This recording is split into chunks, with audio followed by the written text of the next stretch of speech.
Welcome, knowledge seekers and enthusiasts of personal transformation.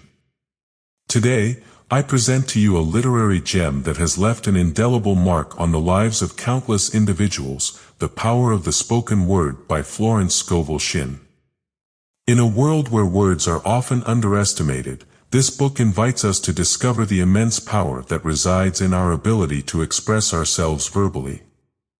Florence Scovel, a trailblazer in the field of positive thinking metaphysics, guides us through the pages of this literary treasure with the promise of changing our lives through the conscious mastery of our words.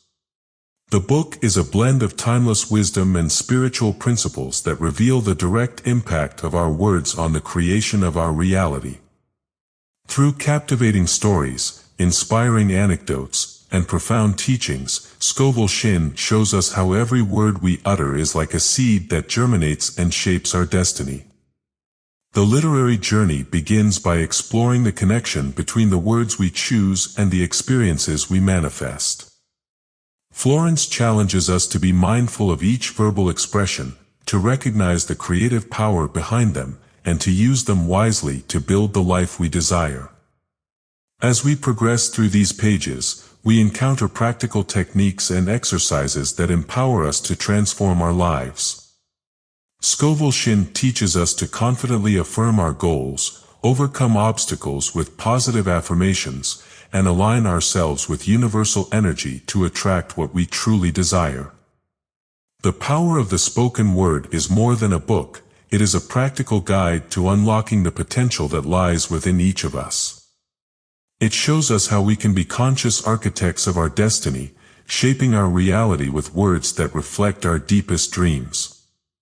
In summary, this book is an invitation to discover the magic that is unleashed when we take control of our words and use them as tools of creation. If you seek inspiration, empowerment, and positive change in your life, The Power of the Spoken Word is your map to transformation. Dare to explore this fascinating path and discover the power that resides in every word you utter. Your journey toward a fulfilling and satisfying life begins here. Power of the Spoken Word by Florence Scovel. Foreword. Florence Scovel taught metaphysics in New York for many years. Her meetings were well attended, and in that way, she was the means of bringing the message to a considerable number of people. Her books have had a wide circulation not only in America but abroad. They seem to have a knack of finding their way to remote and unexpected places in Europe and other parts of the world. Now and again, we meet someone who came into truth through finding a Florence book in the most improbable location. One secret of her success was that she was always herself. Colloquial, informal, friendly, and humorous. She never sought to be literary, conventional, or impressive. For this reason, she appealed to thousands who would not have taken the spiritual message through the more conservative and dignified forms or have been willing to read, at least in the beginning, the standard metaphysical books. She herself was very spiritual, although this was usually hidden behind a matter-of-fact and carefree treatment of her subject. The technical or academic approach was not for her. She taught by familiar, practical, and everyday examples. She had been by profession an artist and book illustrator before becoming a truth teacher, and belonged to an old Philadelphia family. She left a collection of notes and memoranda which have been made into the present book. May it have a wide circulation. Signed, Emmett Fox. Chapter 1, Weapons Ye Know Not Of. I have weapons ye know not of. I have ways ye know not of. I have channels ye know not of. Mysterious weapons, mysterious ways, mysterious channels. For God works in mysterious ways His wonders to perform. The trouble with most people is that they want to know the way and the channels beforehand. They want to tell Supreme Intelligence just how their prayers should be answered. They do not trust the wisdom and ingenuity of God. They pray, giving infinite intelligence definite directions how to work, thereby limiting the Holy One of Israel.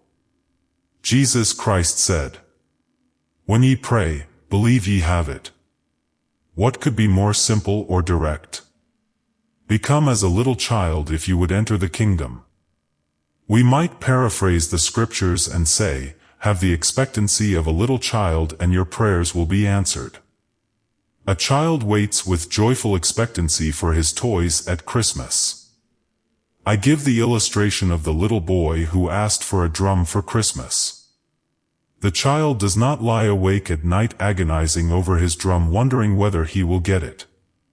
He goes to bed and sleeps like a top. He jumps out of bed in the morning ready for the happy day before him. He looks with wonder at that which is before him. The grown-up person spends sleepless nights agonizing over his problem. Instead of a drum, he has spoken for a large sum of money. He can't think of any way it can come, and will it come on time? He will tell you he has perfect faith in God, but he would like to know more about the channel and how it is to be done. The answer comes, I have weapons ye know not of. My ways are ingenious, my methods are sure. Trust in me, commit your ways unto me.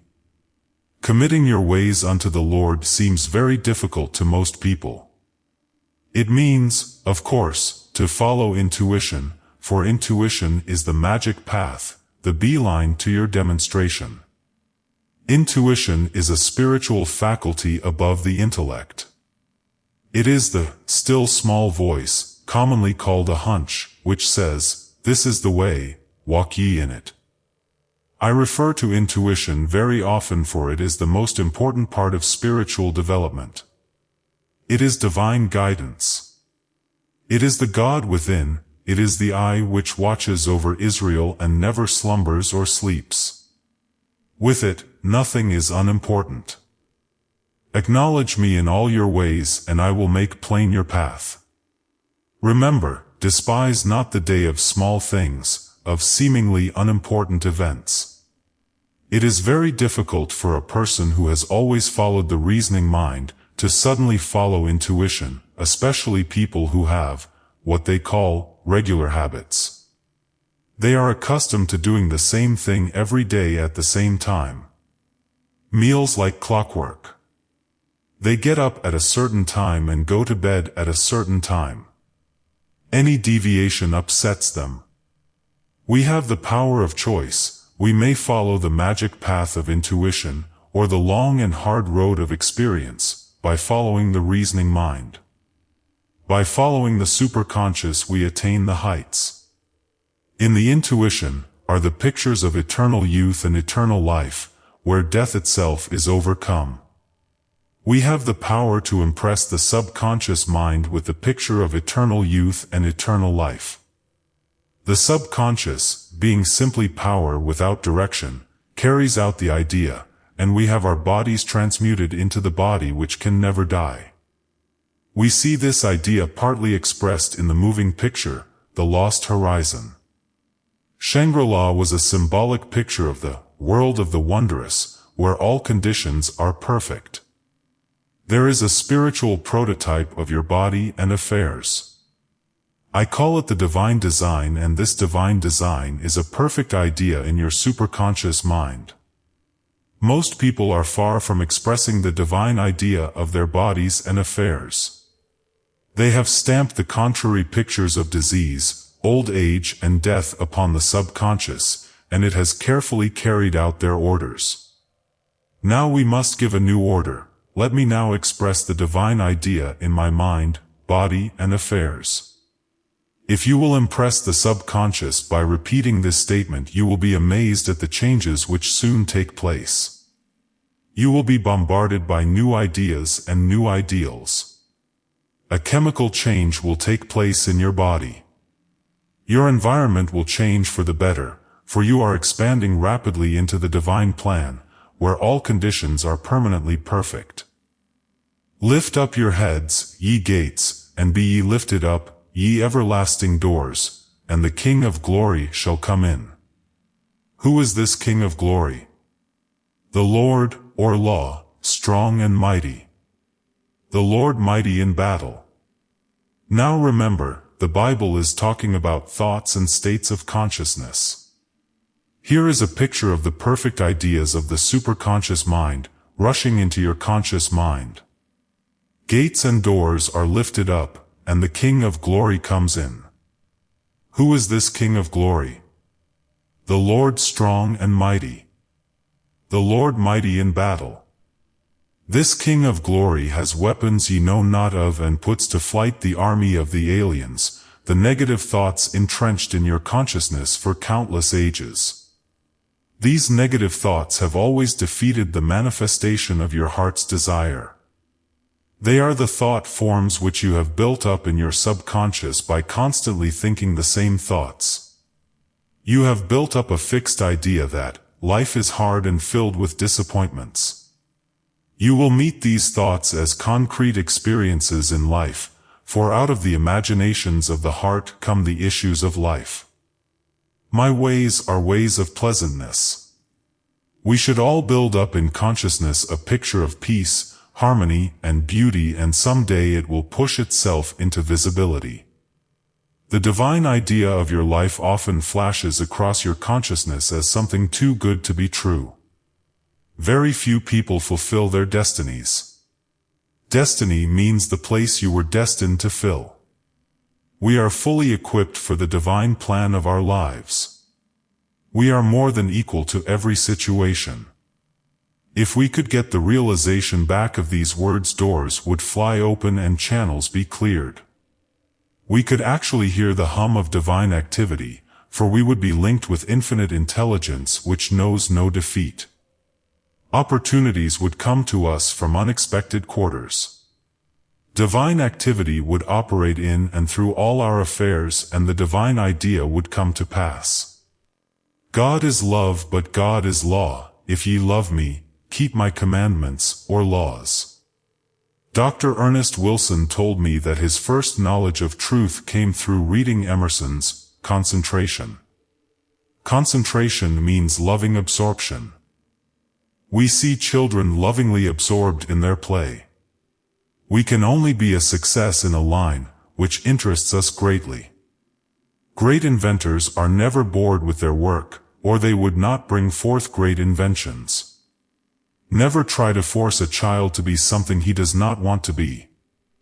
He will only prove a failure. The first start toward success is to be glad you are yourself. So many people are bored by themselves. They have no self-reliance and are always wishing they were someone else. When I was in London, I saw a man on the street selling a new song. It was called, "I'm Tickled to Death I'm Me." I thought that was a wonderful idea. Start out by being glad you are yourself. Then you can expand rapidly into the divine plan of your life where you fulfill your destiny. You may be sure that the divine plan of your life will give you perfect satisfaction. You will no longer envy anyone. People often become impatient and discouraged. I was inspired by reading in the paper about Omaha, the famous racehorse. The article said, Omaha has to run a mile before he gets into his stride.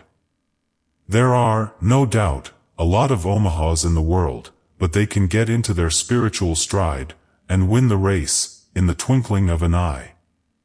Delight thyself also in the Lord, and he shall give thee the desires of thine heart. Delight thyself in the law, and it will give to thee the desires of thine heart. Delighting yourself in the law means to enjoy making a demonstration. To enjoy trusting God means to be happy in following your intuitive leads. Most people say, "Oh dear, I've got to demonstrate money again," or "Oh dear, my hunches make me so nervous, I haven't the nerve to follow them." People enjoy playing golf and tennis. Why can't we enjoy playing the game of life? It is because we are playing with unseen forces. With golf or tennis, they have balls they can see, and a goal which is visible to the naked eye. But how much more important is this game of life? The goal is the divine plan of your life, where all conditions are permanently perfect. In all thy ways acknowledge him, and he will make plain thy paths. Every moment we can link with intuition will give us as definite a lead as a signpost. So many people are leading such complicated lives because they are trying to think things out instead of intuiting the way out. I know a woman who says she has a thorough knowledge of truth and its application, but the minute she has a problem she reasons and weighs and measures the situation. It is never solved. Intuition flies out of the window when reason comes to the door. Intuition is a spiritual faculty, the superconscious, and never explains itself. There came a voice before me, saying, "This is the way, walk ye in it." Someone asked me if the reasoning mind was ever any good. The reasoning mind must be redeemed. Trust in spiritual law and it will be given you. Your part is to be a good receiver, prepare for your blessing, rejoice and give thanks, and it will come to pass. I have weapons ye know not of, I have ways which will astound you. Chapter 2, I give unto you power. God's gift to man is power, power and dominion over all created things, his mind, his body, and affairs. All unhappiness comes from lack of power. Man imagines himself weak and the victim of circumstances, claiming that conditions over which he had no control caused his defeat. Man by himself is indeed a victim of circumstances, but linked with God power all things are possible. Through a knowledge of metaphysics, we are discovering how this can be done. By your word you contact this power. Then, miraculously, every burden is lifted and every battle is won.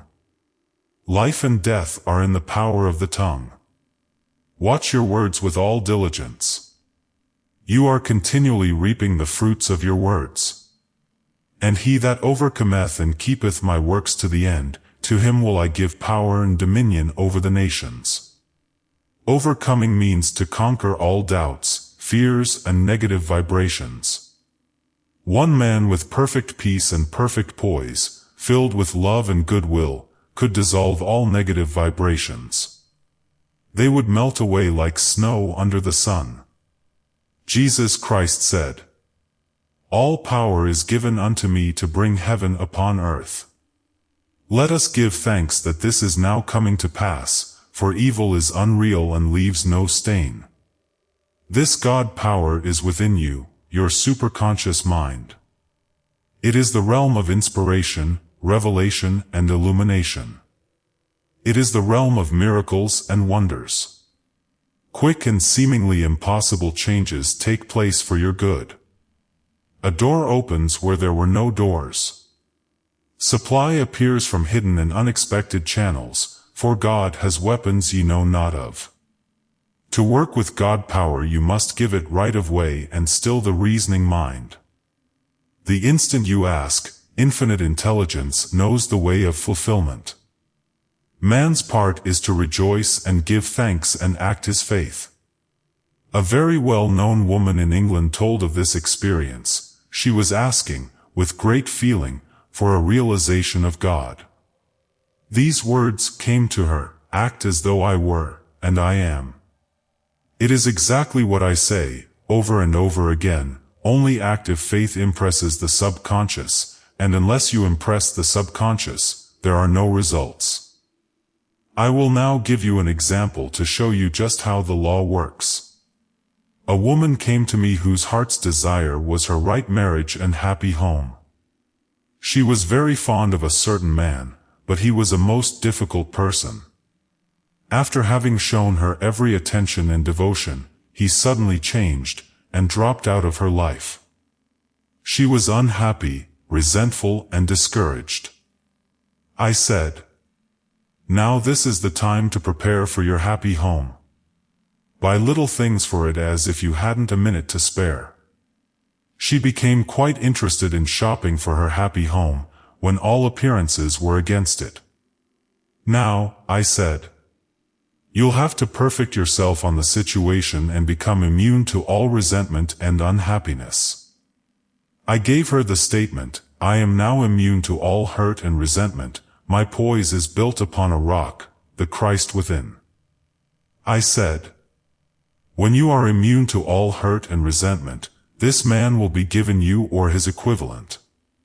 It took many months, when one evening she came to see me and said, I have only the kindest and most friendly feelings for this man. If he isn't the divine selection, I would be happy without him. Not long after, she happened to meet the man. He was so sorry for the way he had acted. He begged her to forgive him. Not long after, they were married and a happy home came into manifestation. It had built itself around her active faith. Your only enemies are within yourself. The woman's enemies were hurt and resentment. They are indeed serpents and scorpions.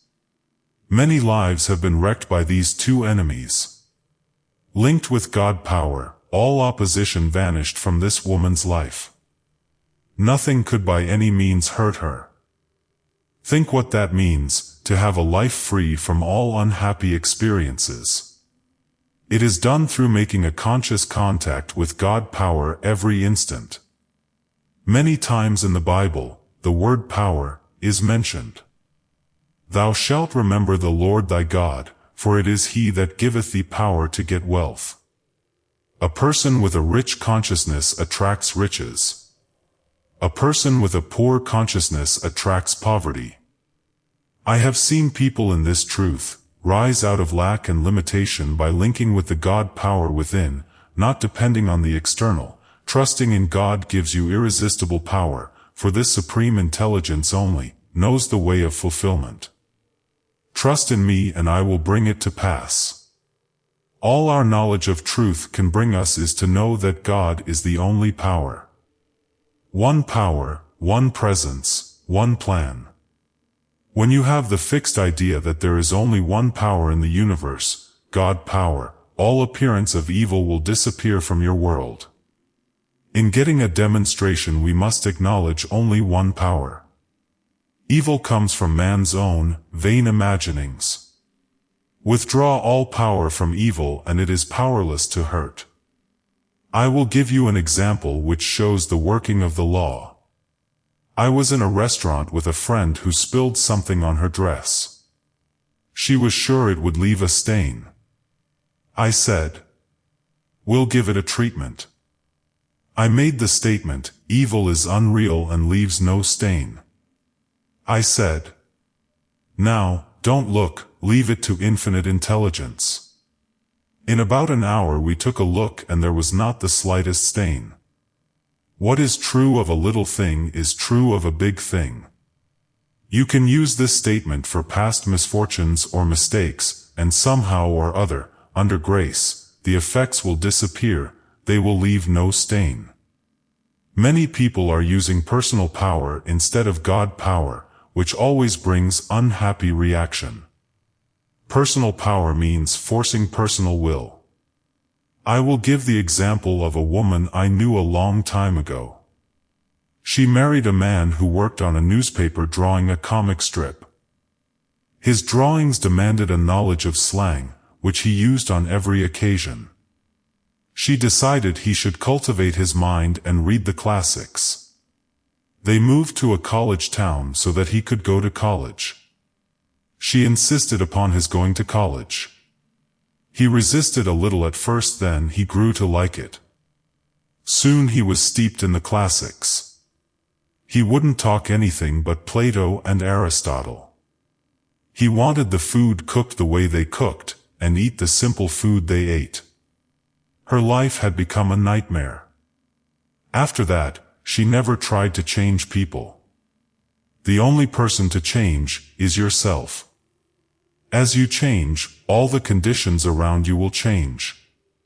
People will change.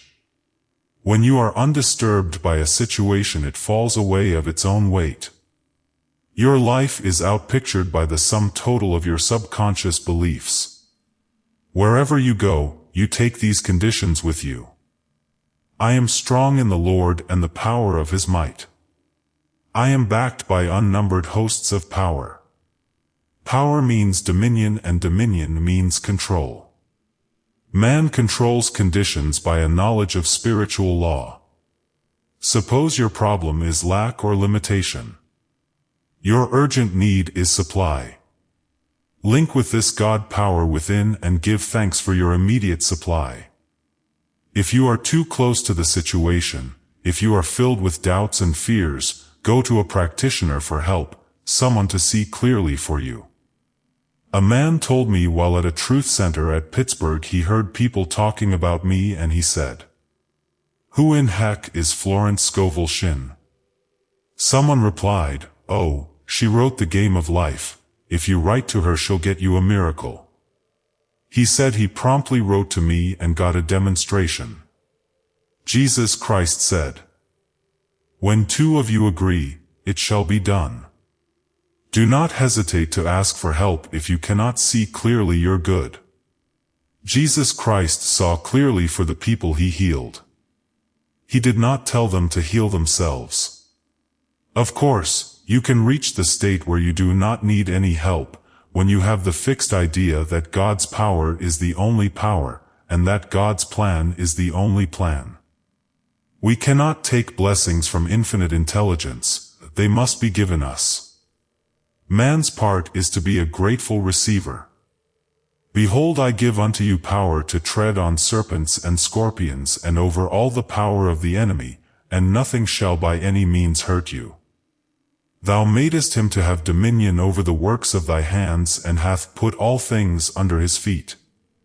All sheep and oxen, yea, and the beasts of the fields. This is God's idea of man. But man's idea of himself is one of limitation and failure. It is only in a big moment that man seems to rise to his power and dominion. It isn't until we face a situation of lack that we suddenly express the power which has already been given us. I have known people who are usually nervous and anxious to become poised and powerful when confronted by a big situation. Hear, O Israel! Ye have no need to fight, stand ye still and see the salvation of the Lord. People often ask, what does it mean to stand still, to do nothing at all? Standing still means to keep your poise. I said to a man who was tense and anxious, take it easy and see the salvation of the Lord. He replied, that has helped me a lot. Most people are trying too hard. They carry their burdens and fight their battles and are, therefore, always in a turmoil and never get what we call a demonstration. Stand aside and see the salvation of the Lord.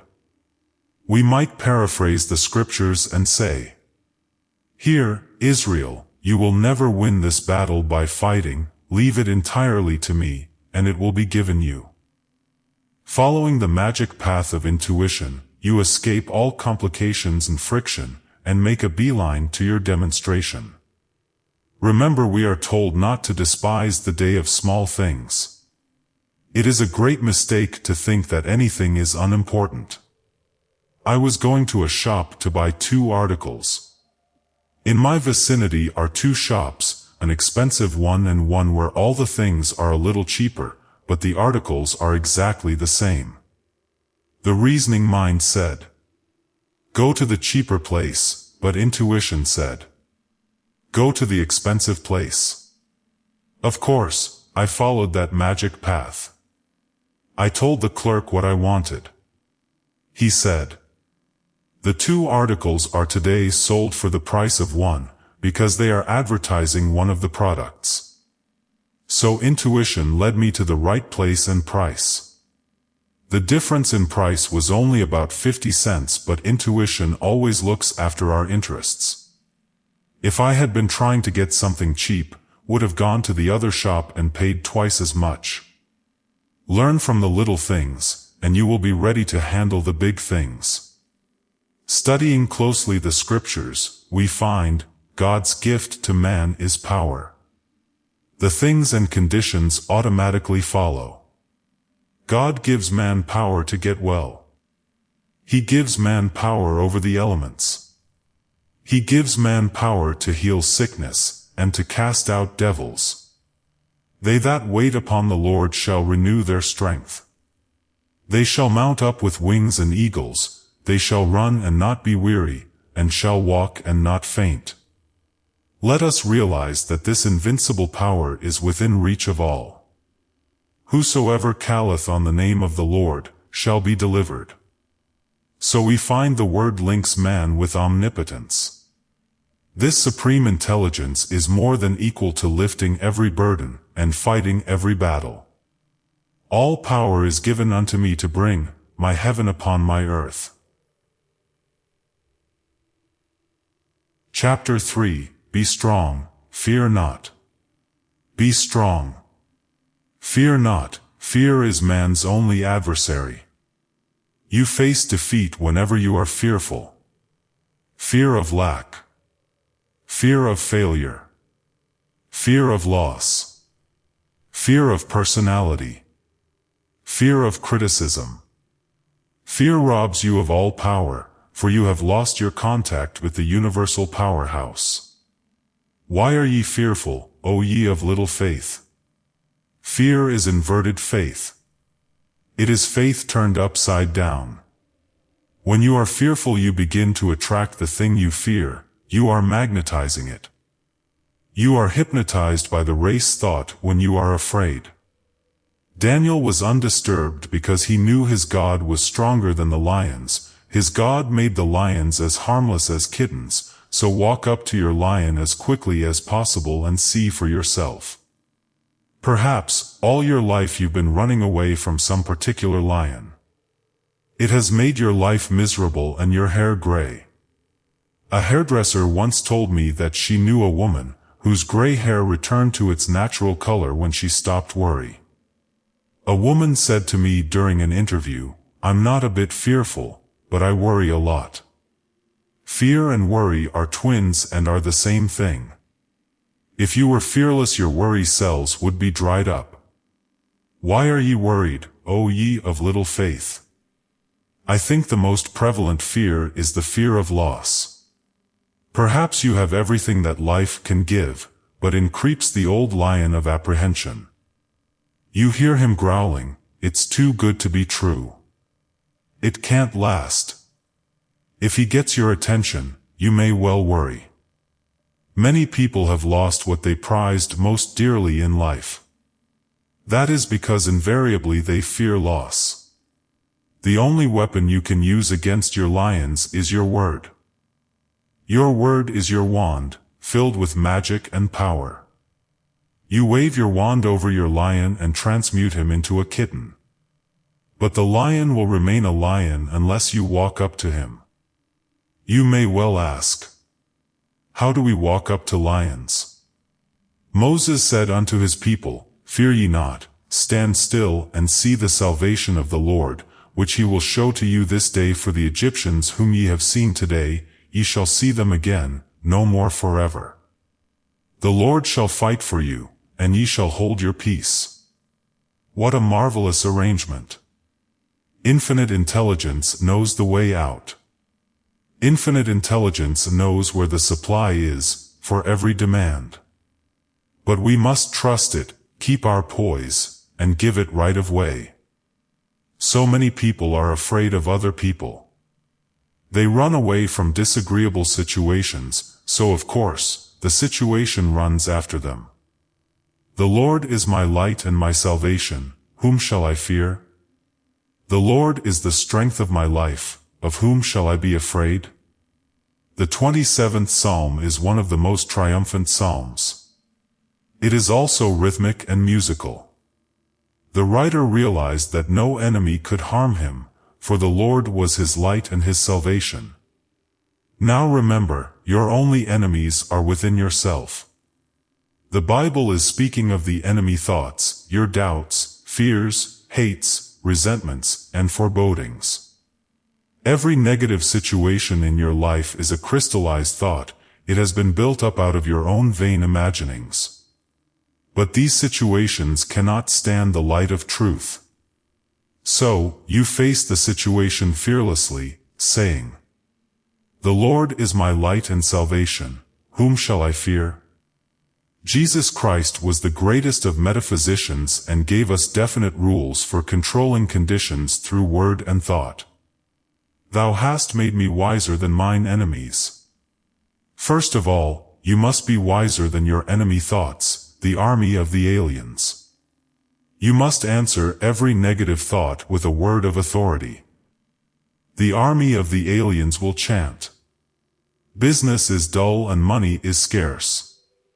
Immediately you reply, "My supply comes from God and now appears like mushrooms overnight." There are no hard times in the kingdom. You may have to keep this up for quite a while, like the song of the katydids, Katy did, Katy didn't. And so on. Finally, you win out, for the truth must prevail and you have put to flight the army of the aliens. Then, when you are off your guard, the army of the aliens begins again.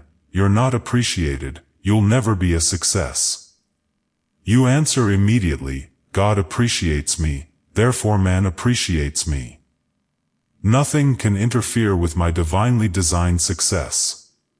Finally, the army of the aliens is dissolved and dissipated, because you do not give it your attention.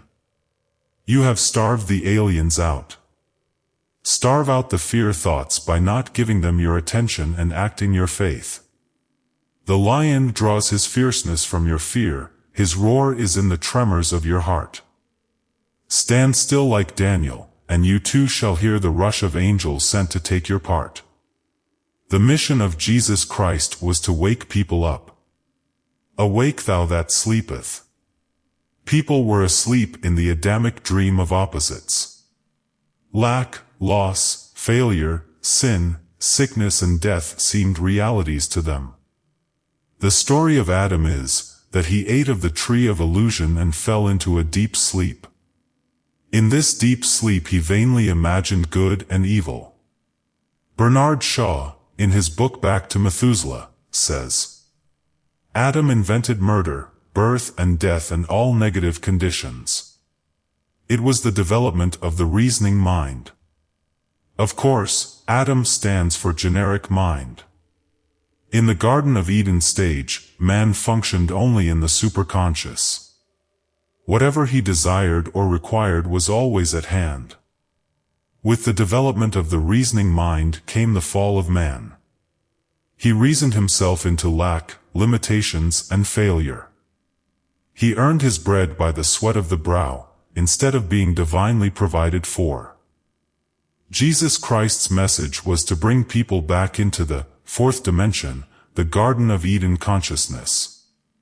In the 14th chapter of John, we find the summing up of all his teachings. He called it the gospel, which means good tidings. With amazing simplicity and directness, he told the people that if they asked, believing, they would receive, attributing the power always to the Father within. God is the giver, man the receiver. This supreme intelligence supplies man with all that he desires or requires. This was certainly a doctrine to wake people up. He proved his statements with miracles and wonders. One of the most dramatic miracles was the healing of the man who had been blind from birth. The opponents of Jesus questioned the man, hoping to find something against him. But the man would only say, "One thing I know, whereas I was blind, now I can see." This is a marvelous statement to make to yourself. Whereas I was blind, now I can see. Perhaps you were blind to your good, blind to your opportunities, blind to your intuitive leads, blind to appearances, mistaking friends for enemies. When you are awake to your good, you know there are no enemies, for God utilizes every person and situation for your good. Hindrances are friendly and obstacles stepping stones. One with God, you become invincible. This is a very powerful statement. God's invincible power sweeps all before it. I ride the waves into my promised land. Riding the waves, they take you to your destination, free from the undertow of negative thinking, which would pull you down. Your thoughts and desires are always taking you somewhere. Prentice Mulford says, "The persistent purpose, that strong desire, that never-ceasing longing, is a seed in the mind. It is rooted there, it is alive. It never stops growing. There is a wonderful law involved in it. This law, when known, followed out and trusted, leads every individual to mighty and beautiful results. The law followed with our eyes open, leads to more and more happiness in life, but followed blindly with our eyes shut, leads to misery. This means that desire is a tremendous vibratory force and must be rightly directed. Take this statement, I only desire that which infinite intelligence desires through me. I claim that which is mine by divine right, and under grace in a perfect way. You will then cease desiring the wrong things, and the right desires will take their place. Your dreary desires are answered drearily, your impatient desires are long delayed or violently fulfilled. It is important never to lose sight of this. Many unhappy situations have been brought about through dreary or impatient desires. I will give an example of a woman who was married to a man who wanted her to go somewhere with him every evening. It wore her out, and night after night she wished impatiently that she could stay at home and read a book. The desire was so strong it commenced to bud. Her husband went off with another woman. She lost him and his support, but she had the time to stay at home and read a book. Nothing has ever come uninvited into your life. Prentice Mulford has also some interesting ideas on work. He said, "To succeed in any undertaking, any art or any trade or any profession, simply keep it ever persistently fixed in mind as an aim, and then study to make all effort toward it play or recreation. The moment it becomes hard work, we are not advancing." As I look back on my experiences in the art world, I see how true this is. From the Academy of Fine Arts in Philadelphia, came 8 men, all of about the same age, who became distinguished and successful artists. They were called the 8, in contemporary art. Not one of them was ever known to work hard. They never drew from the antique, they never did anything in an academic way. They simply expressed themselves. They painted and drew because they loved it, for the fun of it. They tell an amusing story of one of them who became a very well-known landscape artist, taking many medals and honorary mentions at exhibits. He had a one-man show in New York City, at one of the big galleries, and was seated reading a paper. An enthusiastic woman rushed up to him and said, "Can you tell me anything about the wonderful man who painted these adorable pictures?" He replied, "Sure, I'm the guy that painted the damn things." He painted for fun, he didn't care whether people liked his pictures or not. "Whereas I was blind, now I can see, my right work, my perfect self-expression. Whereas I was blind, now I can see clearly and distinctly the divine plan of my life. Whereas I was blind, now I can see, that God's power is the only power and that God's plan is the only plan. The race thought is still with a belief in insecurity. Awake, thou that sleepeth. God is your eternal security of mind, body, and affairs. Let not your heart be troubled, neither be afraid. If you were wide awake to your good, you could not be troubled and fearful. Waking up to the truth, that there is no loss, lack, or failure in the kingdom of reality, loss, lack, and failure would disappear from your life.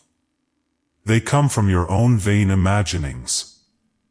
The following is an example, illustrating the working of the law. A number of years ago, when I was in London, I bought a wonderful fountain pen at Asprey's. It was Japanese and was called a Namike pen. It was quite expensive and they gave me, with it, a guarantee that it would last 30 years. I was very much impressed, because every summer, on the 5th of August, they wrote me asking how the pen was getting along. One might have thought I had bought a horse. It was no ordinary pen and was very satisfactory. I always carried it with me and one day I lost it. I immediately commenced denying loss. I said, "There is no loss in divine mind, therefore I cannot lose the Namike pen. It will be restored to me or its equivalent." No shops that I knew of in New York City carried these pens and London was a long way off, but I was charged with divine confidence. I couldn't lose the Namike pen. One day, going along Fifth Avenue in a bus, my eye caught a sign on a shop for the fraction of a second. It seemed to stand out in the light. It read, "Oriental Craft Shop." I had never heard of it, but I had a strong hunch to go in and ask for a Namike pen. I got off the bus and went into the shop and asked. The saleswoman replied, "Why yes, we have quite an assortment, they have just been reduced to $2. I praised the Lord and gave thanks. I bought 3 and told the above story at one of my meetings. They were soon sold out as people rushed to get them. This was certainly an amazing working of the law, but I was wide awake to my good. I did not let any grass grow under my intuitive lead. The truth student knows he must prove the principle in his everyday affairs. Acknowledge me in all your ways and I will direct your paths. Verily, verily, I say unto you, he that believeth on me, the works that I do, he shall do also, and greater works than these shall he do, because I go unto my Father. What wonderful faith Jesus Christ had in man. He held the vision of the race to come. The man made in God's likeness and image, imagination. And whatsoever ye shall ask in my name, that will I do, that the Father may be glorified in the Son. If ye shall ask anything in my name I will do it. He explained to the people that they were under a system of gifts. God was the giver, man the receiver. Believest thou not that I am in the Father and the Father in me? The words that I speak unto you I speak not of myself, but the Father that dwelleth in me he doeth the works. He told people to seek the kingdom, the realm of perfect ideas, where all things would be added unto them. He woke them up.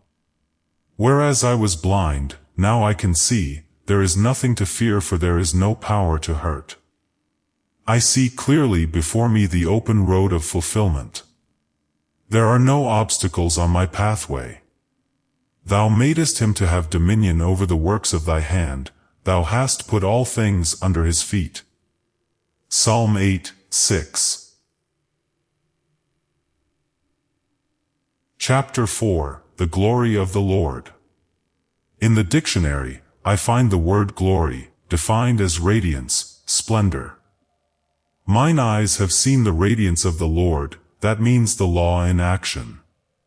We cannot see God, for God is principle, power, the supreme intelligence within us, but what we see are the proofs of God. Prove thou me herewith, saith the Lord of hosts, if I will not open the windows of hearing, and pour you out a blessing, so great, there be not room enough to receive it. We prove God by directing God power and trusting in it to do the work. Every time we get a demonstration, we have proved God. If you have not received the desires of the heart, you have asked amiss, that is, you have not prayed aright. You receive your answer in the same way in which you sent out your demand. Your dreary desires are answered drearily, your impatient desires are long delayed or violently fulfilled. Suppose you are resenting lack and limitation and living in poor surroundings. You say with great feeling, I want to live in a big house, with beautiful surroundings. Sooner or later, you may find yourself a caretaker in a big and beautiful house, but you have no share in this opulence. This idea came to me as I was passing Andrew Carnegie's house and grounds on Fifth Avenue. It was all closed and the entrance and windows boarded up. There was just one window open in the basement. This is where the caretaker lived. It was certainly a dreary picture. So ask or wish with praise and thanksgiving, so that you will see the glory of the law in action. All life is vibration. You combine with what you notice, or you combine with what you vibrate to. If you are vibrating to injustice and resentment, you will meet it on your pathway, at every step. You will certainly think it is a hard world and that everybody is against you. Hermes Trismegistus said several thousand years ago, to change your mood you must change your vibrations. I make it even stronger, I say, to change your world, you must change your vibrations. Turn on a different current in your battery of thought, and you'll see the difference immediately. Suppose you have been resenting people and saying you are not appreciated. Take the statement, God appreciates me, therefore, man appreciates me, I appreciate myself. Immediately you will meet with some recognition on the external. You are now a master workman and your tools are your words. Be sure you are building constructively, according to the divine plan. Judge Troward said, "Man is a distributor of God power, he does not create this force." We find in Hebrews, "What is man that thou art mindful of him? And the Son of Man that thou visitest him? Thou madest him a little lower than the angels, and hath crowned him with glory and honor. Thou madest him to have dominion over the works of thy hands, thou hast put all things under his feet. Thou hast put all things under our understanding." We are now coming into an understanding age. We no longer have the faith of peasants, we have understanding faith. Solomon said, "With all you're getting, get understanding, understanding of the working of spiritual law, so that we distribute this power within us in a constructive way.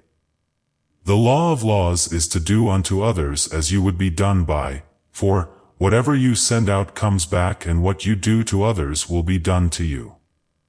So, the woman who refrains from criticizing, saves herself from criticism. Critical people are always being criticized. They are living in that vibration. They also have rheumatism, for acid thoughts produce acid in the blood, which causes pain in the joints. I read an article in the newspaper. It said a physician had had a peculiar experience with one of his patients. The woman had boils every time her mother-in-law paid her a visit. There is nothing peculiar in this, as she was boiling within. How many times we have heard people say they were in a boiling rage, so the boils appeared on her body. This does not include all mothers-in-law. I have known some very wonderful ones who have brought only peace and harmony with them. Skin trouble shows that someone has got under your skin. You have been irritated or angered. Here we see again that man gives direction to this God power, through himself. Vibrative to this power, all things are under his feet. All sheep and oxen, yea the beasts of the field. The fowl of the air and the fish of the sea, whatsoever passes through the paths of the seas. What a picture of power and dominion for man. Man has power and dominion over the elements. We should be able to rebuke the wind and the waves. We should be able to put an end to drought. I read in the paper that the people in a certain drought district were requested not to sing, "It ain't going to rain no more."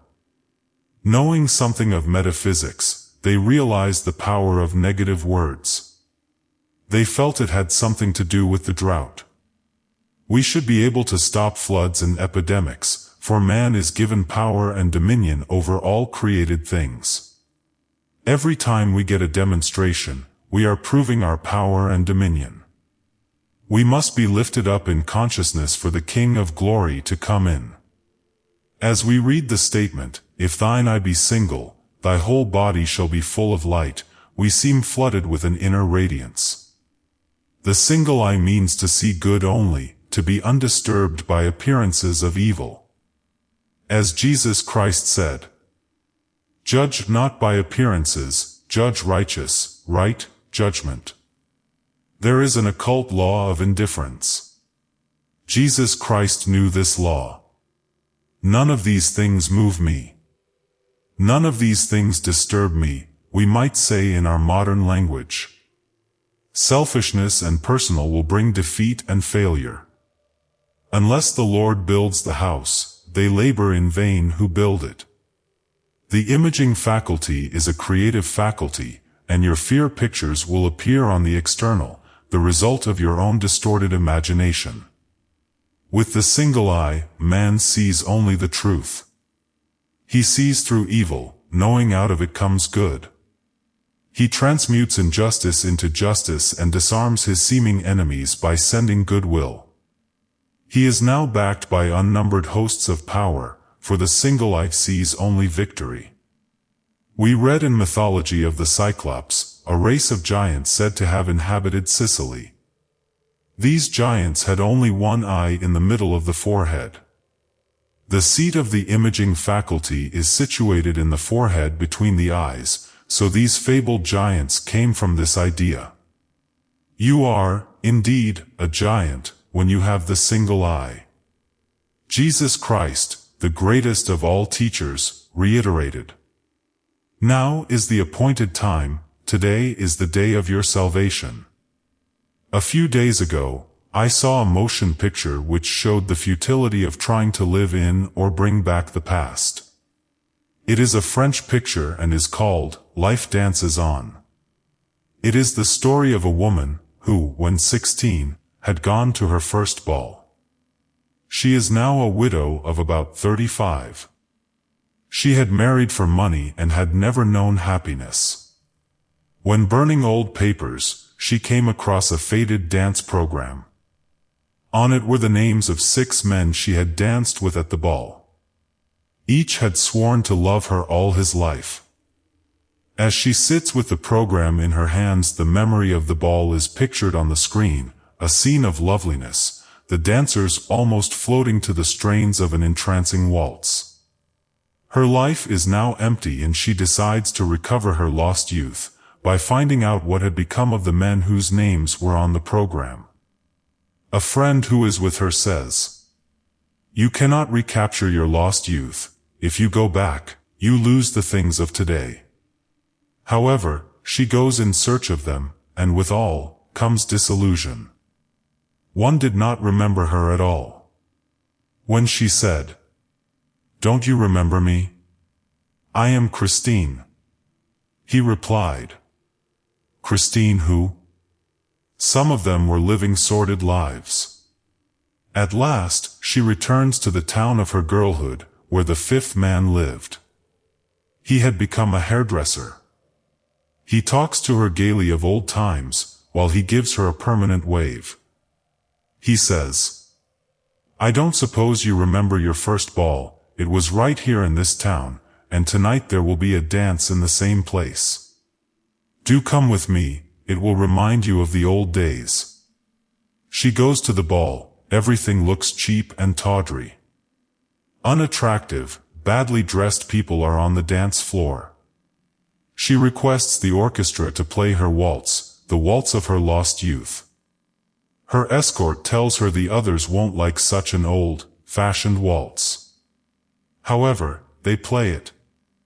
The contrast is too much, all her illusions have vanished. She realizes the ball she remembers never really existed the way she thought it did. It was only an illusion of the past. She could not recapture her past. It has been said that the 2 robbers on the cross stood for the robbers of time. One spoke of the past and one of the future, and Jesus Christ replied, "Now is the appointed time, today thou shalt be with me in paradise." In the old Sanskrit poem, we are told, "Look well, therefore, to this day. Such is the salutation of the dawn. All worry and fear are robbers of time." The occult law underlying indifference is one of the most profound, for it contains the attainment of a state of consciousness in which the outer world of sensation has no influence upon the action of the mind, and it can, therefore, be in complete at one-ment with the divine mind. Most people's lives are a succession of disturbances: lack, loss, limitation, mothers-in-law, landlords, debt or injustice. This world was popularly known as a vale of tears. People were all mixed up in their own affairs, fighting their battles and carrying their burdens. If a man judges by appearances, he finds himself in an arena most of the time. The arena of adverse conditions and facing lions of lack and limitation.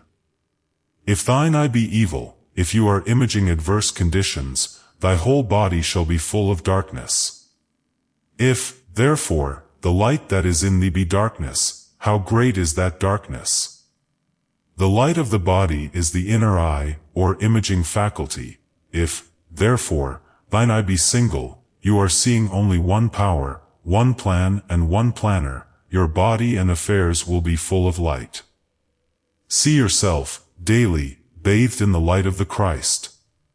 This inner radiance is invincible power and dissolves anything not divinely planned.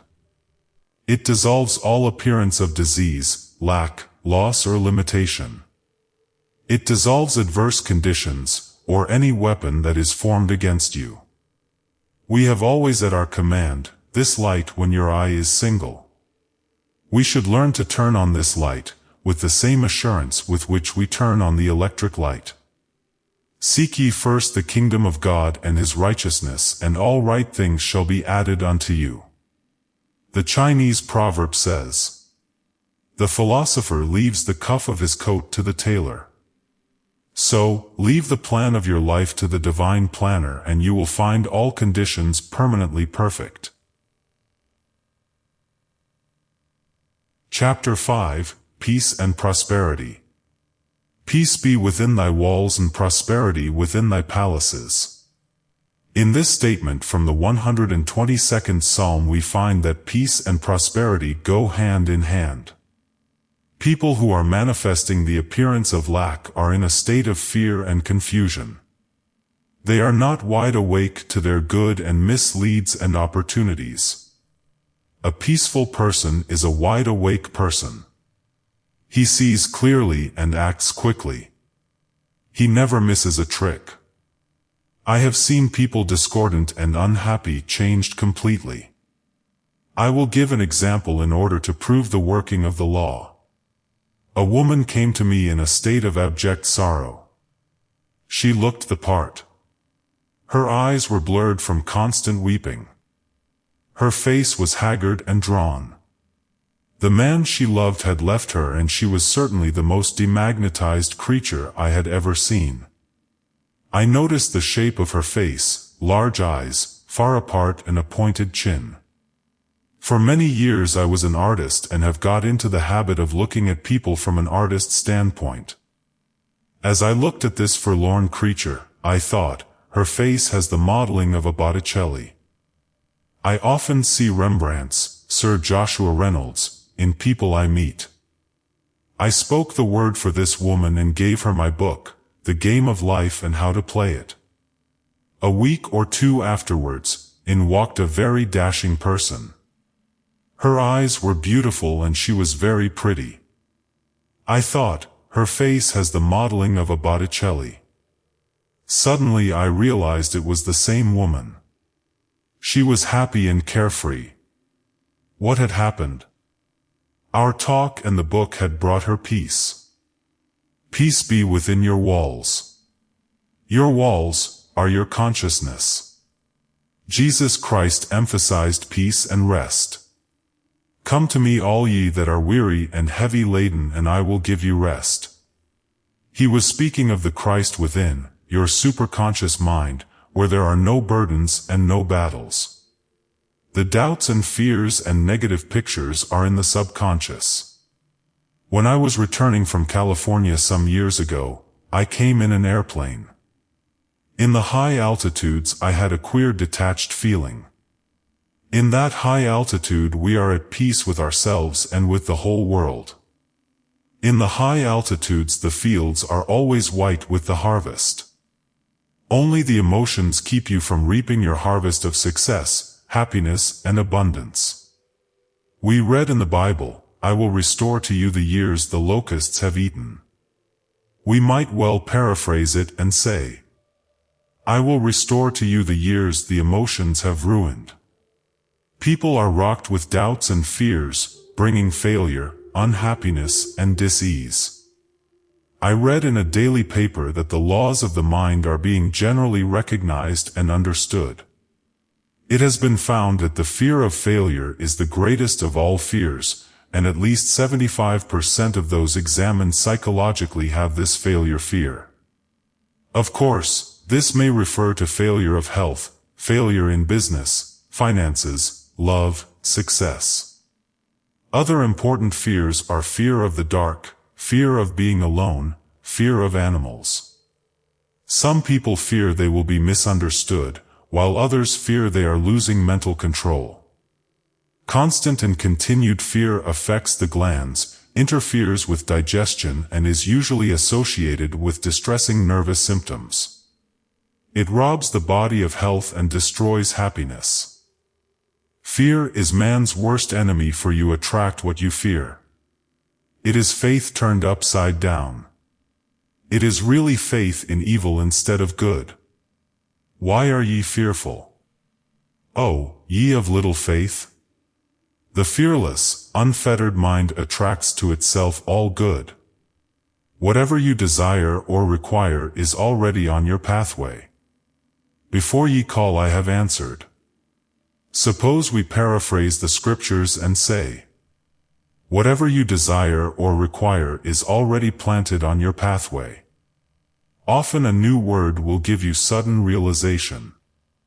If you are in need of any information, it will be given you.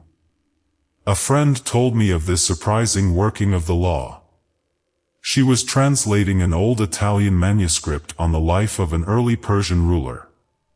No books in English had been written on the subject. She wondered why the publishers were holding back its publication. One evening she was eating her dinner at the automat. She fell into a conversation with a man at the same table. She told him of the work she was doing and of the translation of the early Italian manuscript. He suddenly volunteered the information. You will have a hard time getting it published because this Persian ruler's ideas conflict with the ideas of the present government. He was a student and scholar and knew more than she did on the subject. Her question was answered and at the automat. Such information could, usually, be gleaned only in the archives of some public library. God works in unexpected places His wonders to perform. She had worried about it, but when she was peaceful and happy and unconcerned, the information sailed in over a calm sea. Our feet shall stand within thy gates, Jerusalem. Jerusalem stands for peace and the feet for understanding. So understanding always brings us within the gates of peace. How can a person attain peace when his whole life is in a turmoil?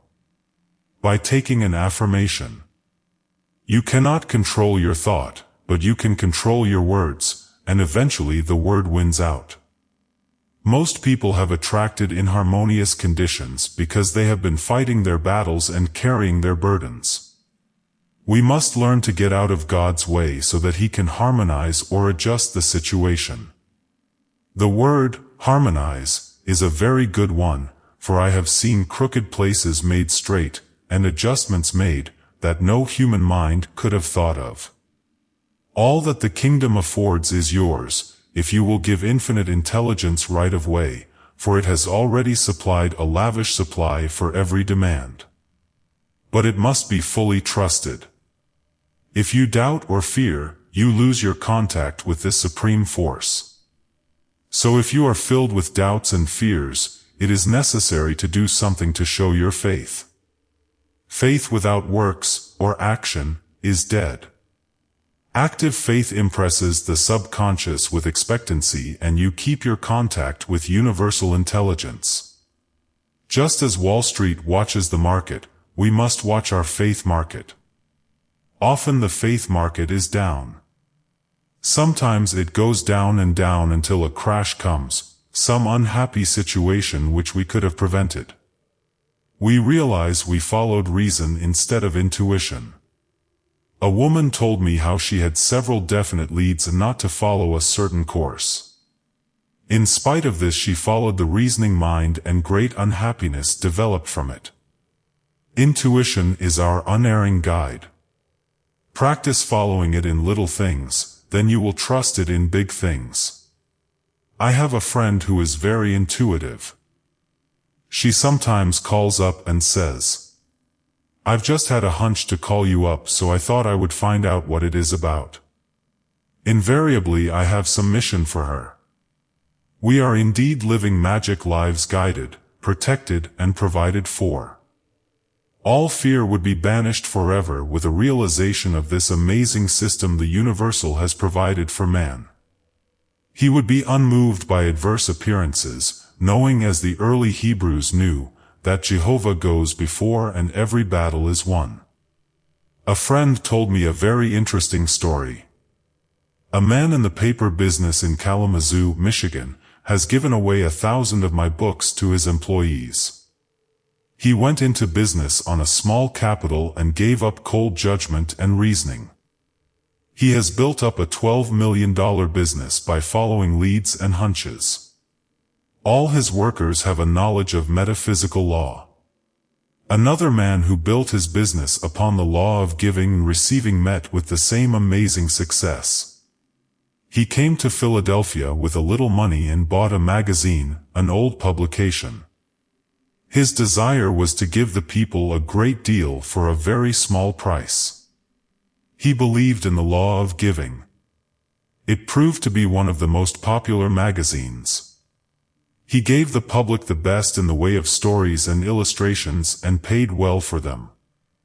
The more he gave, the more he received, millions poured in. Peace be within thy walls and prosperity within thy palaces.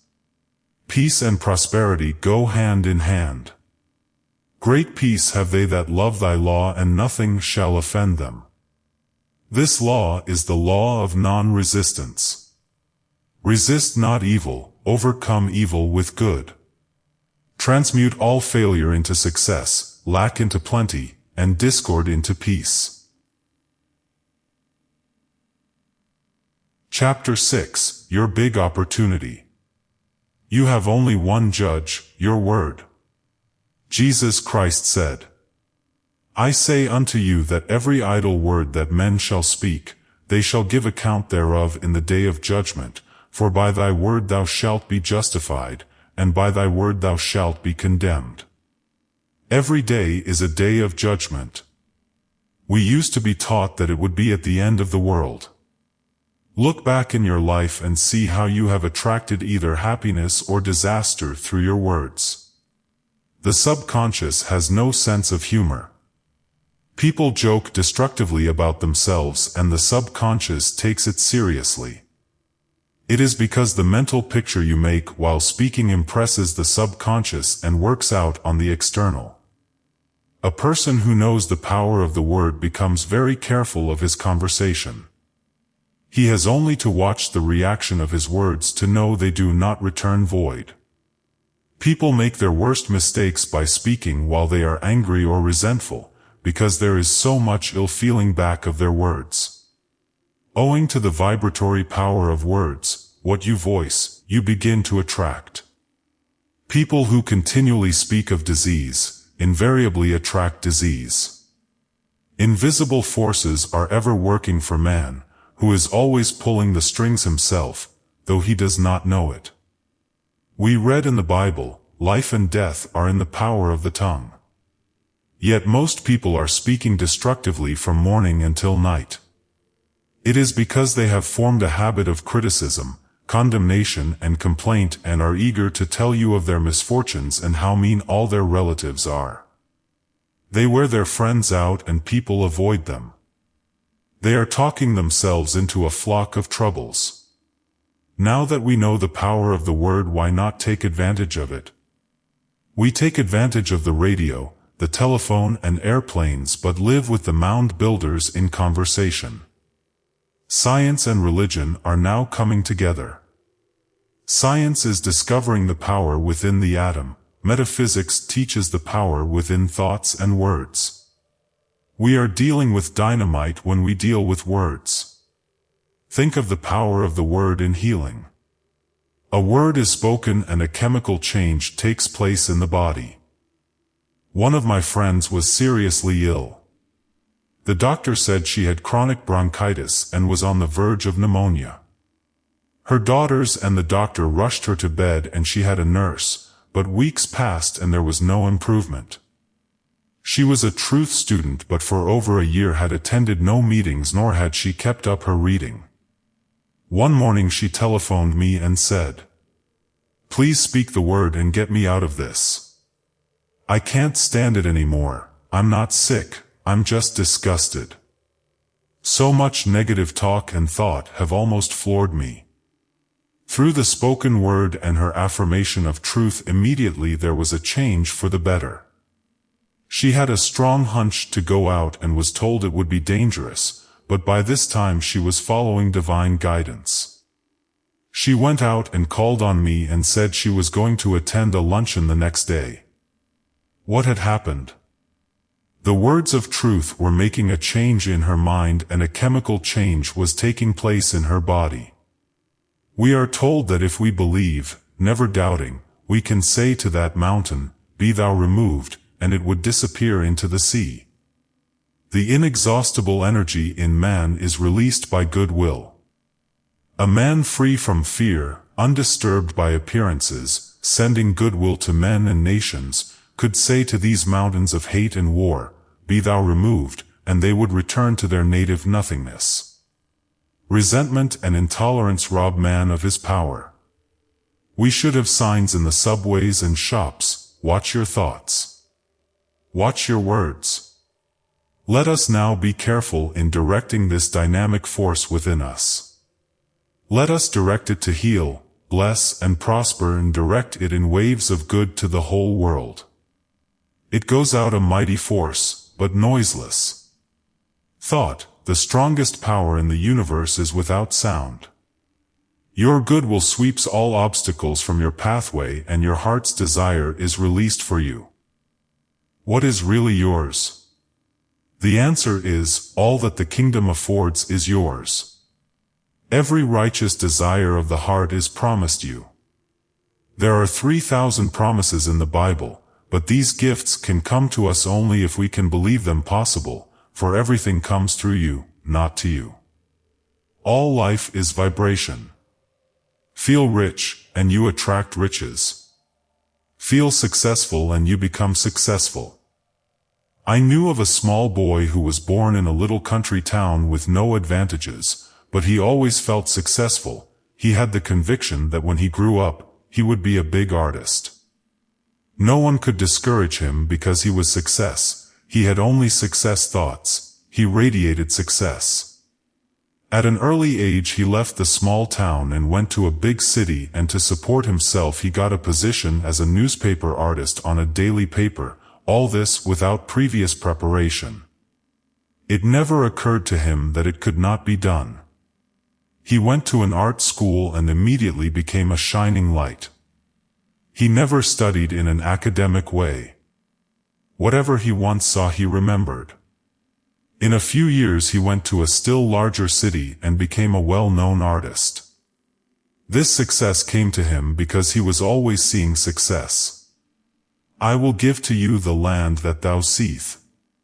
The children of Israel were told that they could have all the land that they could see. The Bible is a metaphysical book and it is speaking to the individual. This minute, it says to each one of us, "I will give to you the land that thou seest." So, what are you seeing with your inner eye?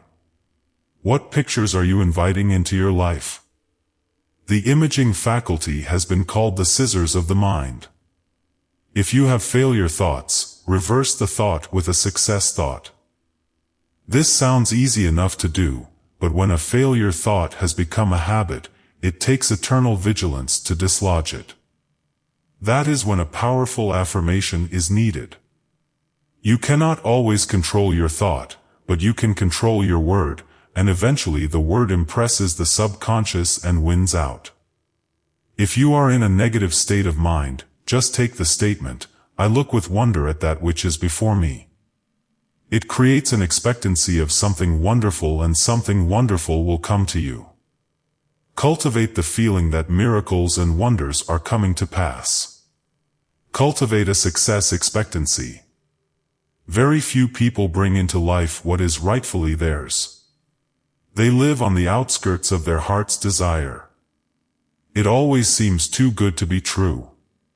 To the person spiritually awake, nothing is too good to be true. If you want to hear people talking who are still asleep in the Adamic dream, go to a hairdresser's establishment. The Adamic dream is the illusion of opposites. Adam fell into a deep sleep having eaten of the tree of illusion. Of course, Adam stands for generic man, the race man. The race man vainly imagined loss, lack, failure, sin, sickness and death. The awakened man knows only one power, God, and one condition, good. But now we will return to the beauty parlor. The following is an exact quotation and a good example of what one hears. A woman sat down near me and said in a loud voice, "This place is too warm, turn something on or open something." The attendant said to her, "How are you feeling today, Mrs. S?" She replied with a heavy sigh, "Oh, I'm pretty well, but I have a hard time keeping well." To the manicurist she said, "Why don't you wear glasses?" The girl replied, "I don't need glasses, why should I wear them?" The woman replied, "Because everybody wears them. You'll find there is something wrong with your eyes if you have them examined." When she finally leaves, they all feel limp and wonder if they are really well or only seem to be well. She leaves a trail of apprehension and gloom. This is a sample of what one hears from nearly every booth, the way most people talk. It is appalling when one knows the power of the word and what they are attracting, for they are nearly all describing illnesses or operations. You combine with what you notice, so do not describe anything destructive, for you begin to combine with it. What is really yours? The blessings you bring to yourself, through your spoken or silent word, the things you see with your inner eye. Only your doubts, fears, and resentments keep your good from you. If you hate or resent a situation, you have fastened it to you, for you attract what you fear or dislike. For example, someone has been unjust to you and you are filled with wrath and resentment. You cannot forgive that person. Time rolls on and another person does the same thing. It is because you have a picture of injustice engraved in your subconscious. History will repeat itself until you think you are cursed with misfortune and injustice. There is only one way to neutralize it. Be absolutely undisturbed by injustice and send goodwill to all concerned. My goodwill is a strong tower round about me. I now transmute all enemies into friends, all inharmony into harmony, all injustice into justice. You will be amazed at the working of the law. One student brought harmony out of chaos in her business affairs by that statement. Do not look back and hash over hard times, or you will be drawn back into these conditions. Give thanks for the dawn of a new day. You must be immune to all discouragement and adverse appearances. All that you desire or require is already on your pathway, but you must be wide awake to your good to bring it into manifestation. After making statements of truth, you suddenly have a flash of realization. You suddenly feel yourself in a new environment. You feel old negative conditions falling away. I once said to a woman, the walls of lack and delay now crumble away, and you enter your promised land, under grace. She said she had a sudden flash of a wall crumbling away and that she stepped over it. Soon after that, the change came, and she really did enter her promised land of plenty. I knew a woman whose daughter's desire was a home and husband. In her early youth she had had a broken engagement. Whenever a possible marriage appeared on the horizon, she became frantic with fear and apprehension, picturing vividly another disappointment, and she had several. Her mother came to me to speak the word for her right marriage, divinely designed, which could not be interfered with. During the interview the mother said continually, poor Nellie, I said. Do not call your daughter, poor Nellie, again.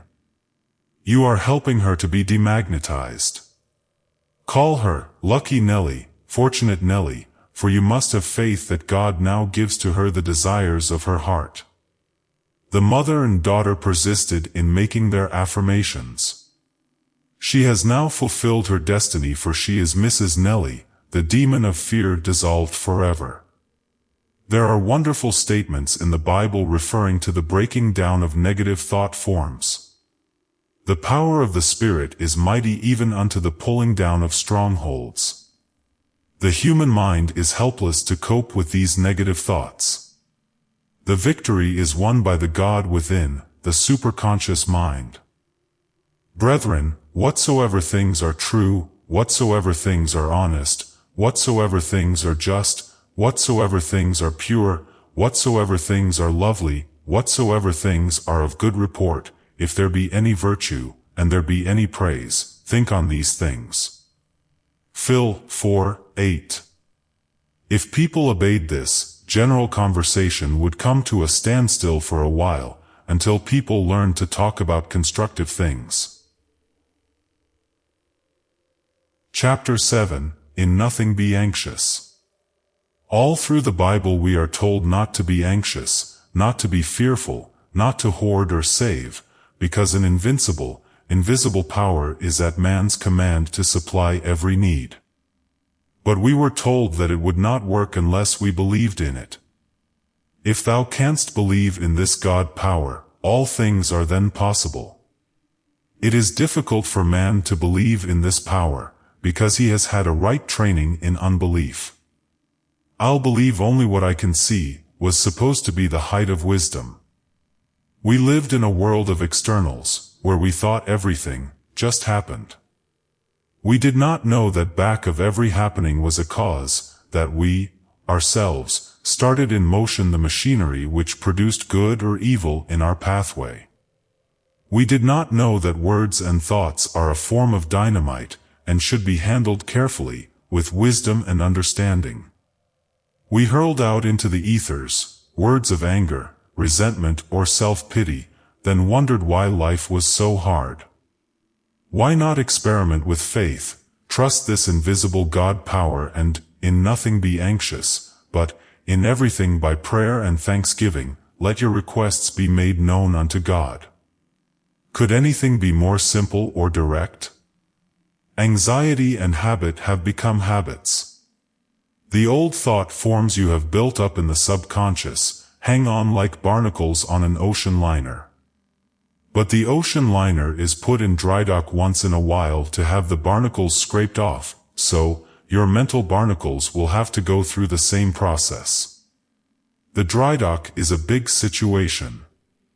I know of a woman who had been a coward all her life, particularly about finances. She worried all the time about money. She came into this truth, realized how she had limited herself, and suddenly made the giant swing into faith. She commenced to trust God and not the external for her supply.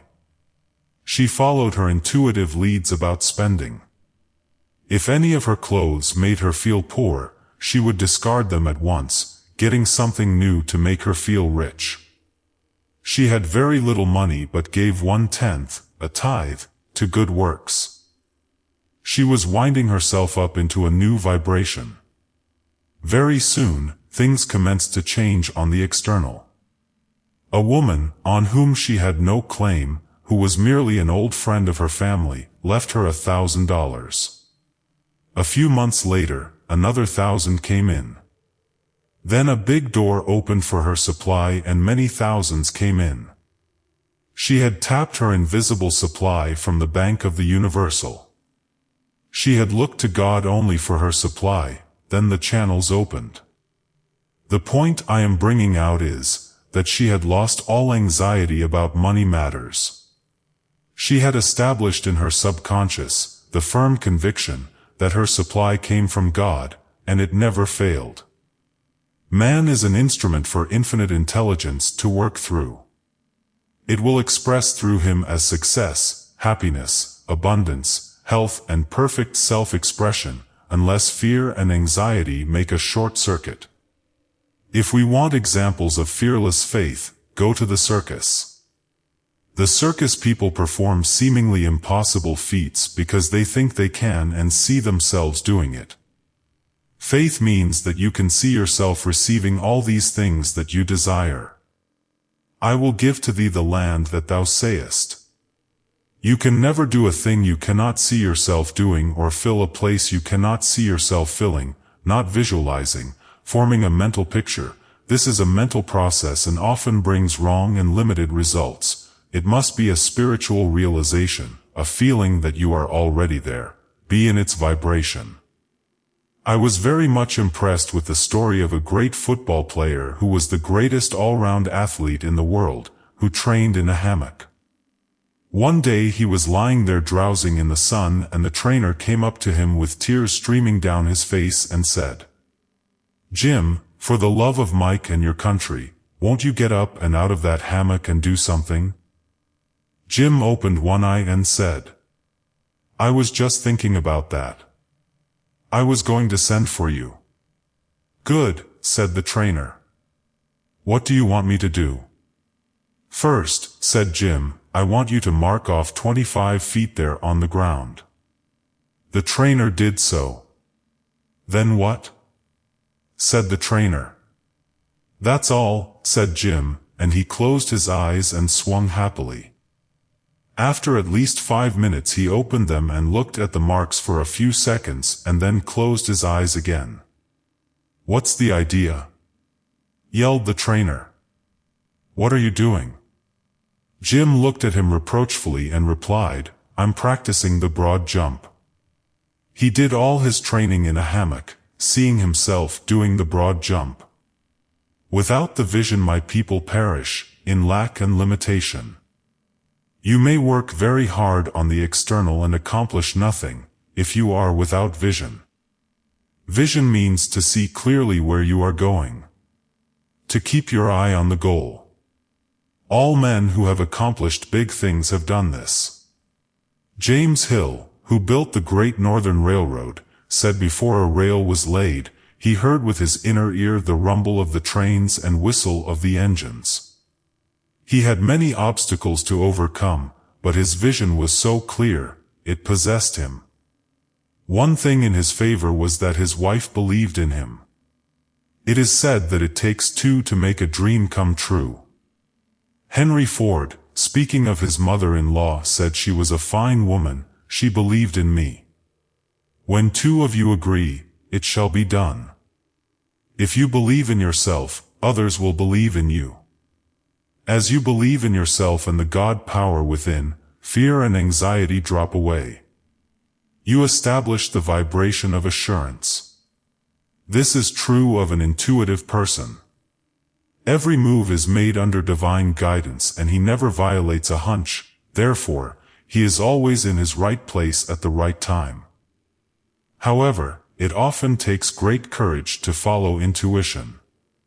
It takes a Viking, who is unafraid, to sail in unknown seas. Claude Bragdon says, "To live intuitively is to live fourth-dimensionally." The magic path leads you out of the land of Egypt, out of the house of bondage. It is invaluable in business. Never submit a hunch to someone on the reasoning plane. Those who have ears to hear, let them hear their intuitive leads, and give instant obedience. Whatsoever thou wilt ask of God, God will give it thee. This is true of each one. But if we have not received all the blessings of life, we have neglected to ask, or have not asked aright. The Bible is teaching spiritual law, and we must study and use it from every angle in order to set the great machinery of asking and receiving in motion. Every machine must be greased and oiled to be kept in good working order. Active faith and expectancy keep the machine of asking and receiving in perfect order. The following are some of the lubricants which keep it working. When ye pray, believe ye have it. In nothing be anxious. Stand ye still and see the salvation of the Lord. Do not limit the Holy One of Israel. Realization is manifestation. Pray with praise and thanksgiving. Some people pray filled with anger and resentment. A woman wrote to me the other day saying, "I have just had a good talk with God and I told him just what he ought to do about it." She was in the habit of ordering people around and looked upon God as someone she could bully into doing something for her. God is the supreme intelligence within each one of us, and we are the channels for it to express itself. We must be non-resistant, poised and peaceful, expecting our good to come to pass. We are the receivers, God is the giver, and he must create his own channels. We find there is quite an art in praying aright. God must have right of way, his way, not your way. The moment you make your demand, infinite intelligence knows the way of fulfillment. If you decide how your prayer shall be answered, you have blocked the divinely designed channel. Then you are apt to say, "I never have my prayers answered." We must acquire a technique and send out a sincere desire, which is a prayer. We are free from all clutch or anxiety when we say, "If this is according to the divine plan, we will receive it, if not, give us its equivalent." Be careful not to force anything not divinely planned. We must know that linked with God power, nothing can defeat us. God's ways are ingenious, his methods are sure. Two of the most beautiful psalms are the 23rd and the 121st. Both give one a feeling of absolute security and were written by a man who had experienced the working of spiritual law. The God within protects, guides, and provides when fully trusted. Most people lose what they love most through fear of loss. They take every precaution on the external, not trusting the protection to the eye which watches over Israel. Put whatever you love under the law of divine protection. The most important part of demonstrating is showing fearless faith. I will go before thee and make the crooked places straight. I will break in pieces the gates of brass and cut in sunder the bars of iron.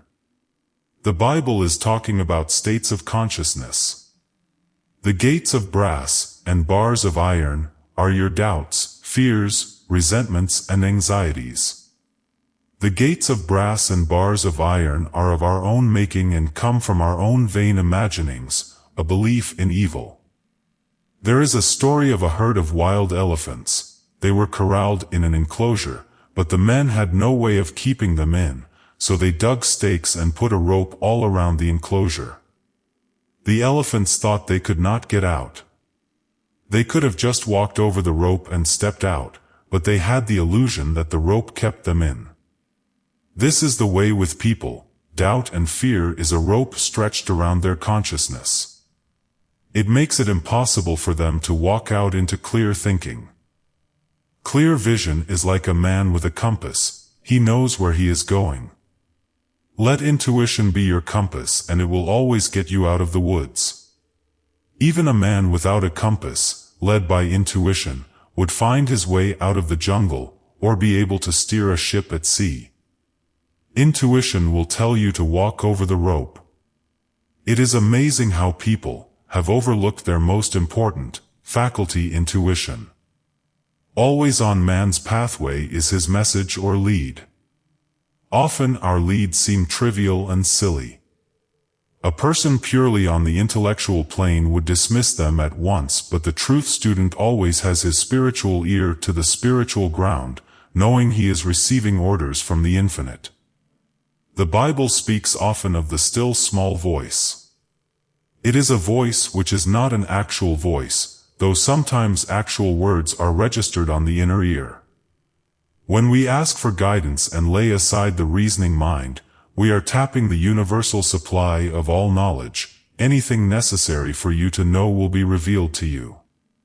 Some people are naturally intuitive and are always in contact with universal intelligence, but by taking an affirmation we make a conscious contact. Prayer is telephoning to God, and intuition is God telephoning to you. Many people have a busy wire when God telephones and they don't get the message. Your wire is busy when you are discouraged, angry, or resentful. You've heard the expression, "I was so mad I couldn't see straight."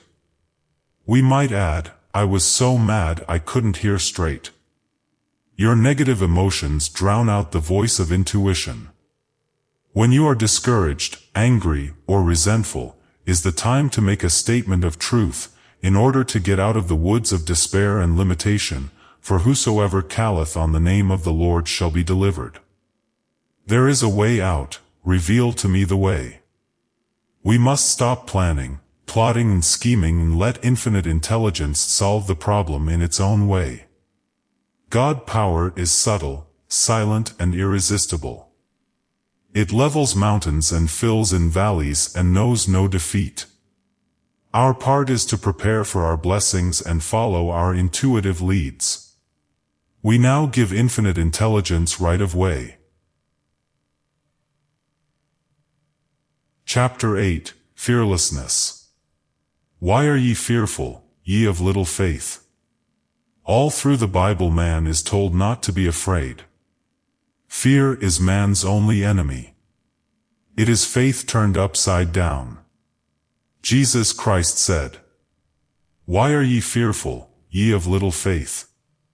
If you can only believe, all things are possible.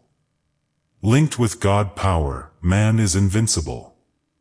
The story of Jehoshaphat is the story of the individual. So often he seems outnumbered by adverse appearances, but he hears the same voice of the infinite saying, "Be not afraid or dismayed by reason of this great multitude, for the battle is not yours but God's."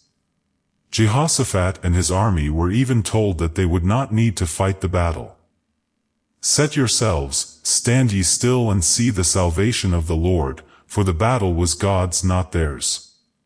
Jehoshaphat appointed singers unto the Lord to praise the beauty of holiness as they went out before the army, saying, "Praise the Lord, for his mercy endureth forever." When they came toward the watchtower in the wilderness, they looked toward the multitude, and behold, they were dead. The enemy had destroyed itself. There was nothing to fight. The Bible is talking about states of consciousness. Your enemies are your doubts and fears, your criticisms and your resentments. Every negative thought is an enemy. You may be outnumbered by adverse appearances, but be not afraid or dismayed by reason of this great multitude, for the battle is not yours but God's. As we follow closely the story of Jehoshaphat, we see he advanced making an affirmation, "Praise the Lord, his mercy endureth forever." He had nothing to say about the enemy or his own lack of strength. He was giving the Lord his full attention, and when he commenced to sing and praise, the Lord placed ambushments against his enemies and they were smitten. When you make your statements of truth, your enemy thoughts are vanquished, dissolved and dissipated, therefore, all adverse appearances disappear. When Jehoshaphat and his army came toward the watchtower in the wilderness, they looked into the multitude and behold, they were dead. The watchtower in the wilderness is your high state of consciousness, your fearless faith, your place of safety. There you rise above all adverse conditions, and God's battle is won. When Jehoshaphat and his people came to take away the spoils of the enemy, they found among them both riches and precious jewels, more than they could carry away, and they were 3 days in gathering of the spoil. It was so much.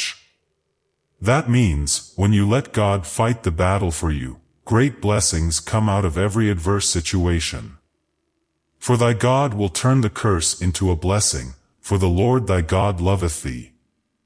The ingenuity of the Spirit is amazing.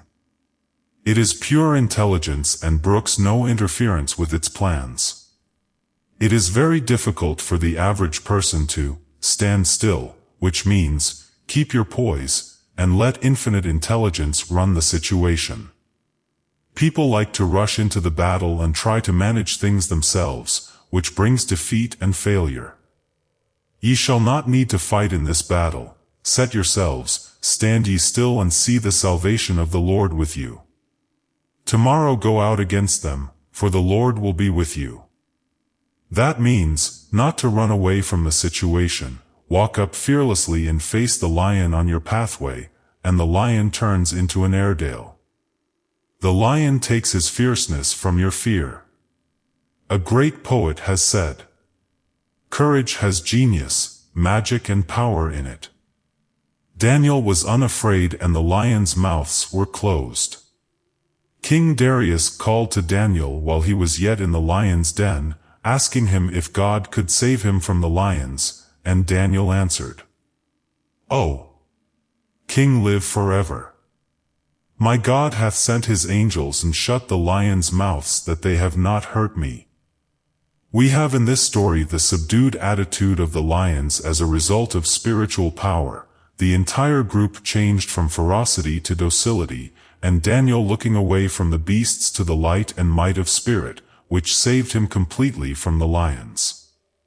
Scarcely a day passes without some sort of lion appearing on man's pathway, the lions of lack, limitation, fear, injustice, dread or forebodings. Immediately walk up to the situation of which you are afraid. If you run away from it, it will always be right at your heels. Many people lose the things they prize or love because they are continually fearing their loss. They do everything possible on the external to ensure protection, but back of it all is the devastating picture of fear. In order to hold the things you prize and love, you must know that they are divinely protected, therefore, nothing can harm them. I give the example of a woman who was very fond of a man who was good-looking and popular with women. She decided to prevent his meeting one particular woman of her acquaintance because she was sure the woman would make every effort to cut her out, to use a slang expression. One evening she went to the theater and there he was with the woman. They had met at a card party. Her fears had actually attracted the situation. I knew a woman who had 7 children. She knew they were all divinely protected and they all grew up safe and sound. One day a neighbor rushed in and said, "You had better call your children, they are all climbing up and down trees, they are going to kill themselves." My friend replied, "Oh, they're only playing tree tag. Don't look at them and nothing will happen." Like Daniel, she turned her back to the situation and let God take care of it. The average person is a resenter, a resistor, or a regretter. They resent people they know and people they don't know. They resist everything from daylight saving up. They regret what they did or what they didn't do.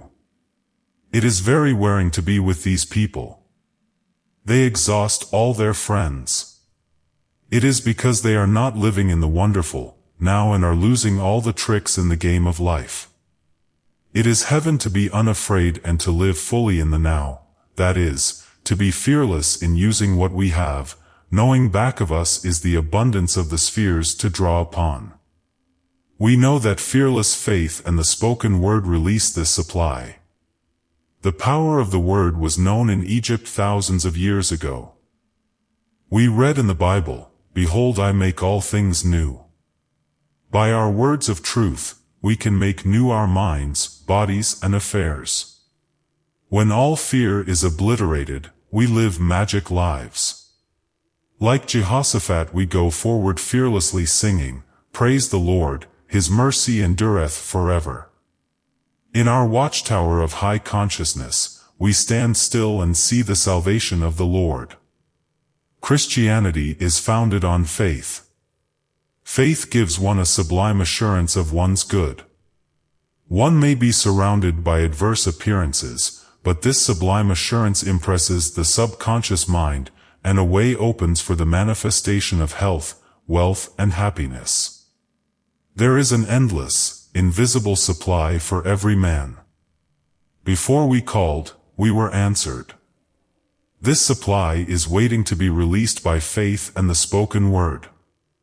We find that Jesus Christ taught an exact science.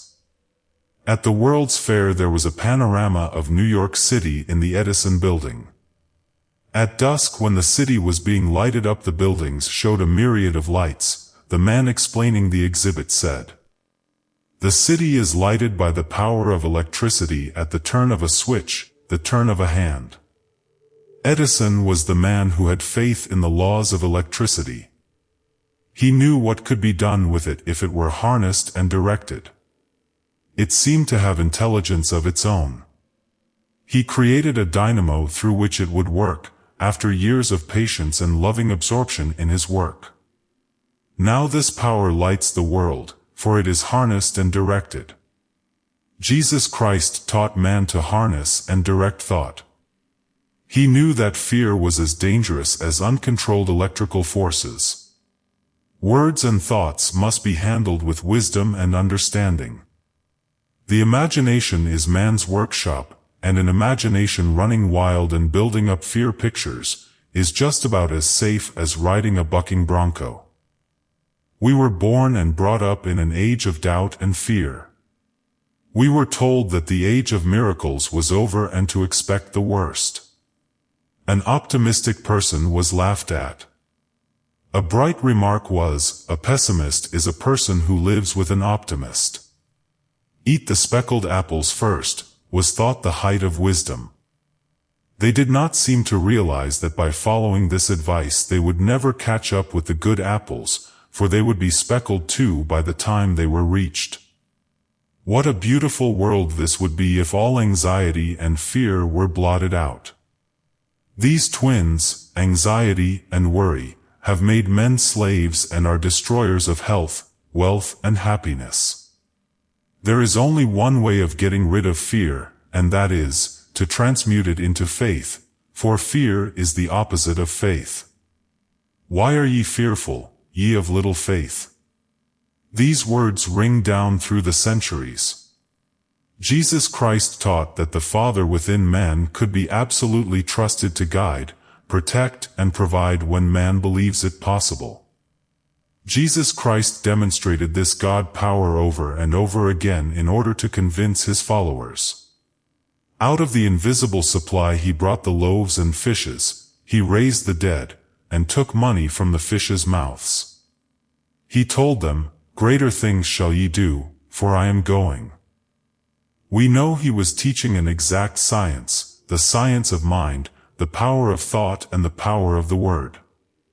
We must have faith, for faith registers the idea in the subconscious mind.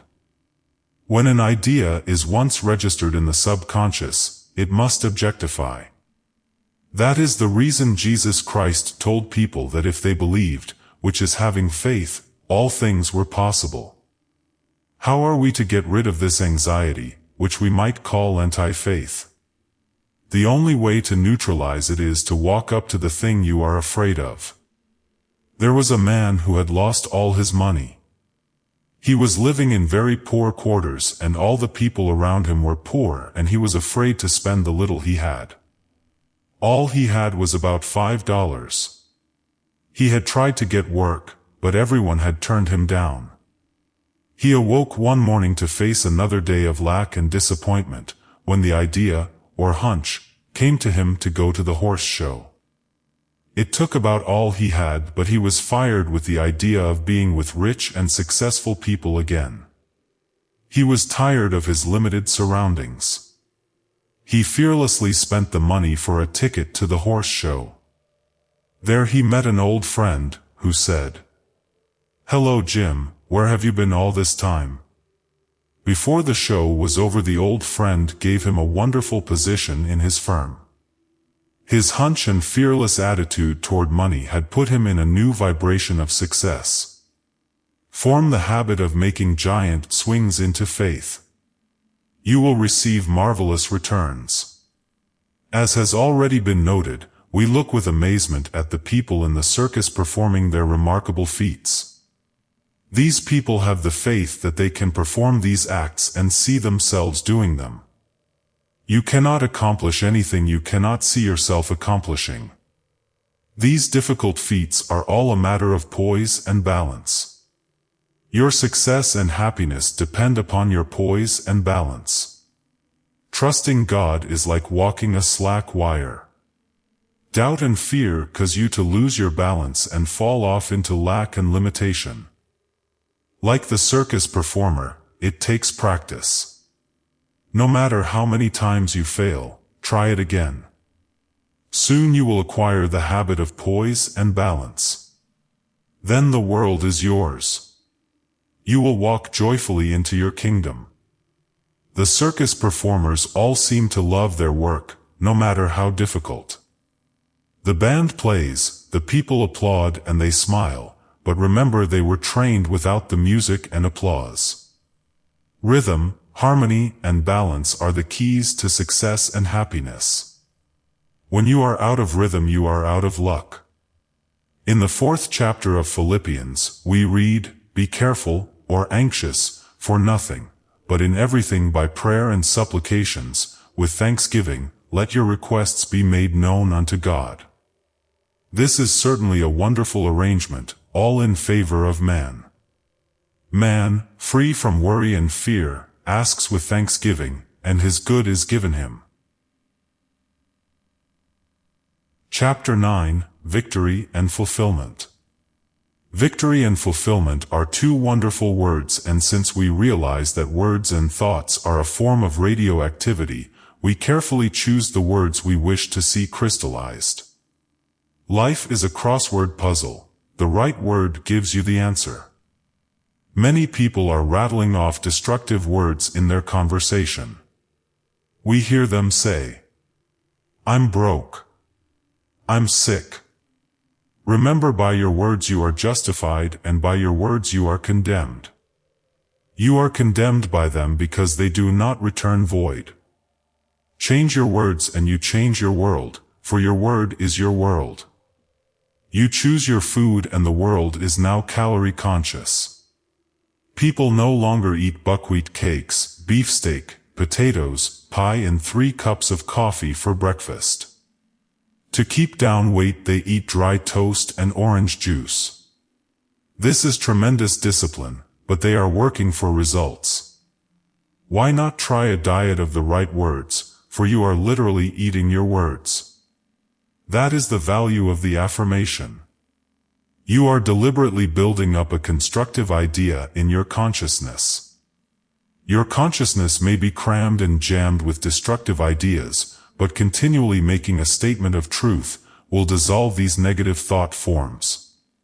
These thought forms have been built up from your own vain imaginings. Perhaps as a child you were taught that life was hard, happiness fleeting, and that the world was cold and unfriendly. These ideas were impressed upon your subconscious, and you found things just as they were predicted. With a knowledge of truth, all these external pictures may be changed, for they are only pictures, which change as your subconscious beliefs change. When I tell people about the power of the word, and that words and thoughts are a form of radioactivity and do not return void, they say, "Oh, is it as easy as that?" Many people like things difficult and hard to understand. I believe that was the reason the amazingly simple teachings of Jesus Christ were forgotten after a few hundred years.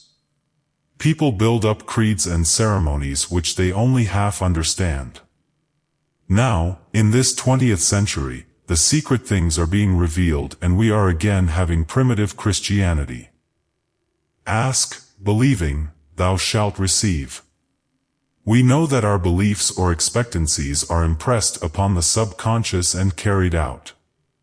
We might say, if you ask, not believing, you will not receive. Faith creates expectancy. This infinite intelligence upon which man draws his supply is called, by Jesus Christ, your heavenly Father.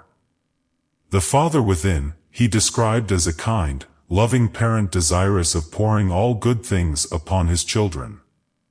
Fear not, little flock, is your Father's good pleasure to give you the kingdom. He taught that God's law was simply a law of love and goodwill. Love your neighbor as yourself. Do unto others as you would be done by. Any violation of the law of love causes a short circuit. The way of the transgressor is hard. God is immutable law. I am the Lord, law, I change not. Divine ideas are immutable, not subject to change. What wonderful words, immutable, not subject to change. A woman came to me filled with fears and forebodings. She said for years she had been pursued by the fear that even if she should receive the desire of her heart, something would happen to spoil it. I gave her the statement, the divine plan of your life is a perfect idea in divine mind, incorruptible and indestructible, and cannot be spoiled in any way. A great load was lifted from her consciousness. For the first time in years, she had a feeling of joy and freedom. Know the truth and the truth gives you a sense of freedom, soon then comes the actual freedom on the external. This supreme intelligence is what man becomes one with when he speaks the word. This supreme intelligence awaits man's direction, but it must have right of way, it must not be limited. Divine activity in your body brings health.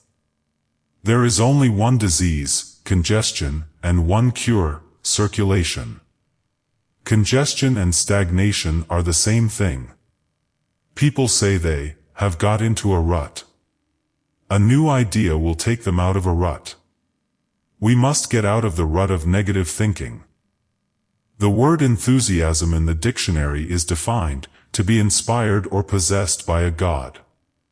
Enthusiasm is divine fire and kindles enthusiasm in others.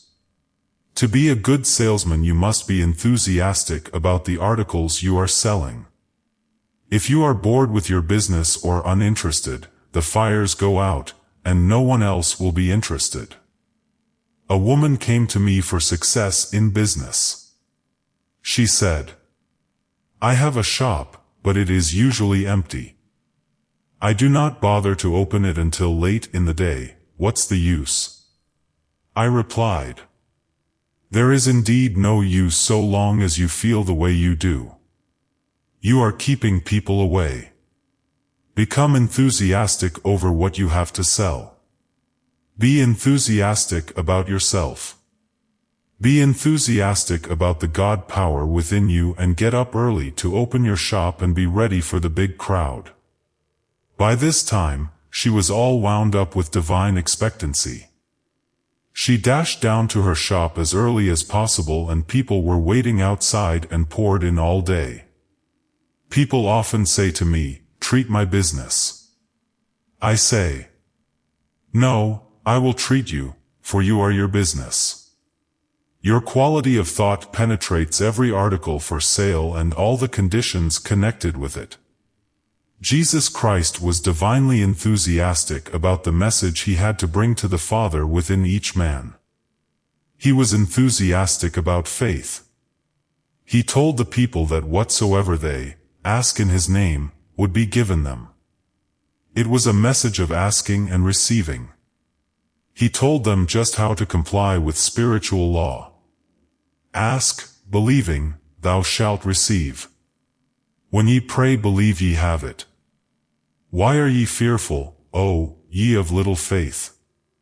After 2,000 years, his divine fire is rekindled in the consciousness of all truth students. We are having a Christian renaissance, a new birth, a revival of Christianity. He taught a universal principle, without creed or ceremony. We see members of all religions, denominations, coming into this truth movement. It does not take them away from their churches. In fact, many clergymen are now teaching what the metaphysicians are teaching, for Jesus Christ is the greatest of all metaphysicians, because he proved his principles and brought miracles to pass.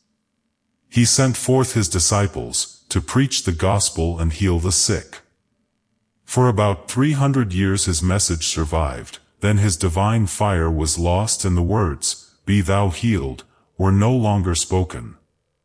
Creed and ceremony took their place.